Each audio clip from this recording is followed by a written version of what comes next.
In Ormoc City, the Philippines, the Tsuchi Eye Center held a free 2-day eye screening for disadvantaged residents hoping to see clearly again. Roberto worked in fishing and farming, but his vision began to blur in his 50s.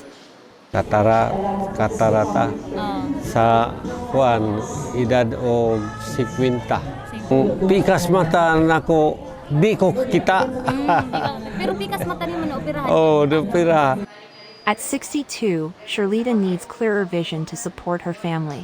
Mas importante sa tanan. Ngano, makakita ko sa akong kinabuhi, makakita ko sa akong mga anak, mga apo, tanan-tanan. Willing pa ko makakuan sa akong trabaho, bisag tiguwang na, hinay-hinay. 12-year-old Ken got dirty water in his eyes, affecting his classes, but the medical staff put him at ease. Ako, kuanan ba? Abi na ko operahan. Salamat nga iya pa ko mata.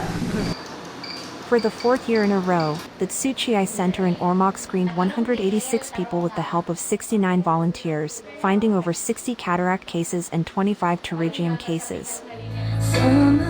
Dr. Maui and has been a key force behind the scenes, working closely with local medical teams.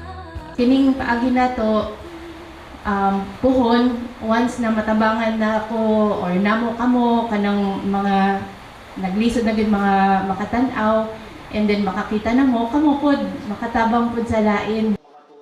Once patients regain their sight, hopefully they'll light the way for others. ITV reports.